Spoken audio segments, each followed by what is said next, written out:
যখন বম্বেতে কাজ করতাম তখন একতা কাপুর একবার একটা খুব দামি কথা আমাকে বলেছিলেন, যদি রিয়েল লাইফে একটা বউ পাওয়া যেত তাহলে পেছনে লাল কাপড় বেঁধে তাকে আমি সত্যি সুপার, এই জন্য আমরা টেলিভিশনে এই স্বপ্নটাকেই বিক্রি করি। আর হোলির এসেন্স দিচ্ছে আকাশ কুসুম, তাই তো? কেমন লাগছে বল? ভীষণ এক্সাইটিং লাগছে, কারণ আমার কাছে এটা ভীষণ একটা চেনা পরিবেশ, কারণ আমি এত বছর ধরে ফিল্ম ইন্ডাস্ট্রিতে আছি এবং আমার প্রথম প্রজেক্ট থেকে শুরু করে এখন অবধি আমি বোধহয় প্রায় 80 বার হোলি পালন করে ফেলেছি, মানে ক্যামেরার সামনে হোলি পালন করে ফেলেছি। তো মানে আমি জানতাম আজকে যে গরম থাকবে এবং কষ্ট হবে, আমার পুরোটাই পরিচিত একটা পরিবেশ আর কি আমার কাছে। তাই জন্য আমি পুরো প্রিপারেশন নিয়ে এসেছিলাম যে আজকের দিনটা কষ্ট হবে, কিন্তু বাট এটা সত্যি কথা যে আজকে কিন্তু আমাদের যতটা কষ্ট ভেবেছিলাম হবে ততটা হয়নি, কারণ দুটো কারণ, ডিরেক্টোরিয়াল টিম ভীষণ কোঅপারেটিভ টিম, যখনই বুঝতে পারছে যে আমরা ক্লান্ত হয়ে যাচ্ছি বা কষ্ট হচ্ছে তখনই আমাদের ছেড়ে দিচ্ছে মেকআপ রুমে। তো ডিরেক্টোরিয়াল টিম যদি কোঅপারেটিভ হয় তখন আর্টিস্টের জন্য অসুবিধা হয় না। তাই আজকে আমাদের মিথ্যা কথা বলে লাভ নেই যে সাংঘাতিক কষ্ট হয়েছে তা নয়, যতটুকু কষ্ট হওয়া উচিত একটা বাইরে আউটডোরে কাজ করলে যতটুকু কষ্ট হওয়া উচিত ততটুকুই হয়েছে। একদমই তাই, আমিও এটাই একমত যে আমাদের ঠিক খুব গরম পড়েছে এটা, কিন্তু মানে আমাদের খুব একটা কষ্ট হয়নি, কারণ ওখানে শেডটা টানানো, ওর নিচেই সব আমাদের শ্যুট হয়েছে। আর হ্যাঁ, সম্রাটদের মতন আমিও প্রিপারেশন নিয়ে এসেছিলাম যে আজকে কষ্ট হবে গরমে, কিন্তু না, এই ফ্যামিলিটা মানে আমার আকাশ কুসুমের পুরো টিমটা, এই টিমটা না মানে আমার এতটা কাছের, আমি মানে বলে বোঝাতে পারবো না, প্রত্যেকটা মানুষের সাথে আমার এত ভালো সম্পর্ক।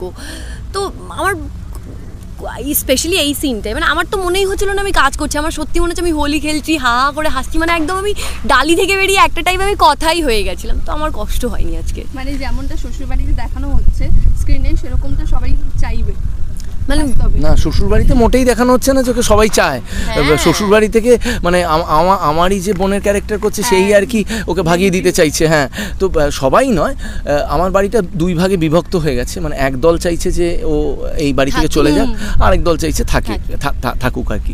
এই দুটোর মধ্যে এখন ট্যাসেল চলছে আর কি। কিন্তু যা হয়, সিরিয়ালের হিরোইনরা আইনস্টাইন হয়, তারাই দশভুজা হয়, তারাই সব কিছু, মানে দে আর লাইক মানে কি বলবো, মানে সুপারম্যান হয় বা সুপার ওম্যান হয়। তো তাই জন্য ও সেরকম একজন সুপার ওম্যান যে আর কি আমার দিদিকেও বোকা বানিয়ে দিচ্ছে, আমাকে হ্যান্ডেল করে নিচ্ছে, আমাকে বকাও দিয়ে দিচ্ছে মাঝে মধ্যে, নিজের বাবাকে গিয়েও সুস্থ করে তুলছে, তার মানে বাপের বাড়ির দিকটাও পুরো সামাল দিয়ে দিচ্ছে, শ্বশুরবাড়ির দিকটাও সামাল দিয়ে দিচ্ছে, আমার হিসাব কিতাবও আবার মেনটেন করে দিচ্ছে। এরকম যদি রিয়েল লাইফে একটা বউ পাওয়া যেত তাহলে পেছনে লাল কাপড় বেঁধে তাকে আমি সত্যি সুপার, না কিন্তু এরম কি সত্যি রিয়েল লাইফে কোনো মানুষ হয় যে সব কিছু পারে জীবনে? এটা কি হয় কখনো?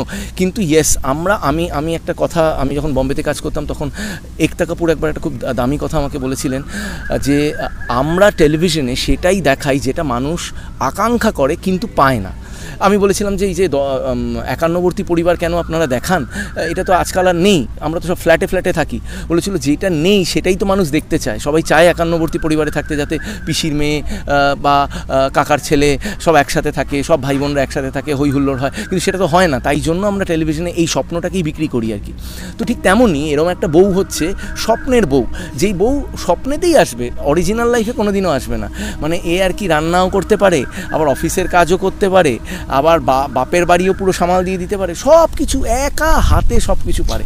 এবং তার জন্যই আমি বলেছি যে এবারে এই দুপাট্টাটা সামনে নয় পেছনে বেঁধে রাখবে, একেবারে সুপার লেডি হয়ে ঘুরে বেড়াবে, খালি ওর বাকি আছে আর কি, আকাশে ওরা বাকি আছে। হ্যাঁ, এটা তো খুবই সত্যি কথা যে মেগা সিরিয়ালে হিরোইনরা সব করতে পারে, কিন্তু আমার মনে হয় এই সিরিয়ালটাতে আমি একটু একটা দুটো চান্স পেয়েছি মারামারি করার, অন্য সিরিয়ালে তো ছেলেরা মারামারি করার চান্সও পায় না, হিরোইন দিয়ে মারধর দিয়ে আসে গুন্ডাদের, হিরোকে বাঁচায় না, সেটা হয়নি। আমি ফাইট সিকোয়েন্স করেছি কিন্তু সেটা সম্রাটদাকে বাঁচানো নয়, করেছি এরকম না আমাকে বাঁচানো না করিনি। দেখো আমি দশভুজাই, মেনে নাও, আর এত কথা বলার দরকার নেই, আমি দশভুজা না। লাস্টলি দর্শকদেরকে কি বলবে? দর্শকদের এটাই বলবো যে আকাশ কুসুম আপনারা দেখতে থাকুন, সোম থেকে রবি সন্ধ্যে 7:30টার সময়, খুব সুবিধার মতো টাইম, কিন্তু সন্ধ্যে 7:30 সবাই বাড়িতে থাকে, সন্ধ্যে 7:30টার সময় দেখুন।